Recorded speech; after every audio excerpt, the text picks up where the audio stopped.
شیطان جب قید ہوتا ہے تو زنجیریں کھل جاتی ہیں تو نمازی بڑھنا شروع ہو جاتا ہے. اس کے بعد جو گھٹتے ہیں نا تو شیطان کی وجہ سے نہیں, اپنی عادت اور سستی کی وجہ سے. پہلے 2-3 دن بڑا جوش ہوتا ہے, پھر اس کے بعد گھٹتے ادھے کو پھر نکل جاتے ہیں, ادھے رہ جاتے ہیں. تو تراویح میں پہلے پوری مسجد بھرے گی, پھر ایک رہا ہے. دیکھو میں ہاتھ جوڑتا ہوں, نماز 5 وقت سارا سال فرض ہے, لیکن روزے کی برکت سے کیا ہوتا ہے, شیطان قید ہو جاتا ہے تو وہ سارے بھاگے بھاگے آ رہے ہوتے ہیں. اللہ سے مانگ لو اس رمضان میں کہ یا اللہ ایسی توفیق دے کہ موت تک نماز نہ چھوٹے.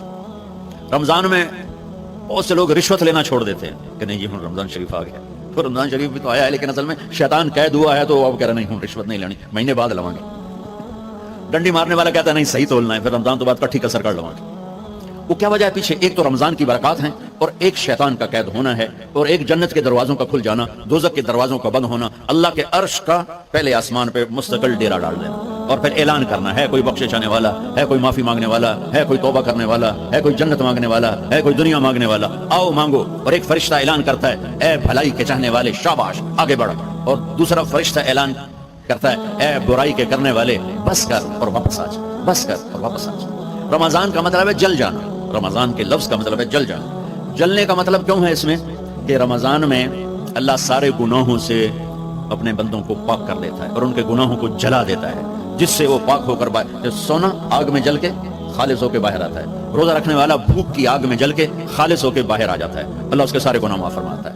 دھیان نال سنیں, سب سے اعلیٰ درجے کا مسلمان, میرے نبی کا جواب, جو سارا دن مصلی پہ بیٹھا رہے, جو ہر سال حج عمرہ کرے, جو مسجد سے نہ نکلے, جو رات کو قرآن پڑھے دن میں روزے رکھے. نہیں, سنو غور سے سنو, من سلم المسلمون لسانہ و یدہ, سب سے اعلیٰ درجے جو ہاتھ اور زبان سے کسی کو تکلیف نہ پہنچائے وہ سب سے اعلیٰ درجے کا مسلمان ہے. کیا بات. میرے نبی سے ایک صحابی نے پوچھا یا رسول اللہ, ہمارے محلے میں ایک خاتون رہتی ہے, رات کو تہجد پڑھتی ہے, دن میں روزے رکھتی ہے, پر اس کی زبان بہت سخت ہے, بہت بےزتی کرتی ہے. ہم نے کہا جہنم میں جائے گی.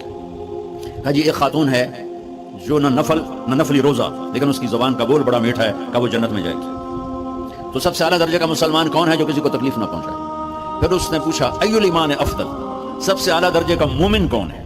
تو آپ نے فرمایا حسن الاخلاق, جس کے اخلاق اچھے ہوں وہ سب سے اعلیٰ درجے کا ایمان والا ہے. کیونکہ تکلیف نہ پہنچانا اخلاق کی ایک صفت ہے, اور اخلاق کی بے شمار اقسام. میرے نبی نے فرمایا اچھے اخلاق 360 صفات کا نام ہے.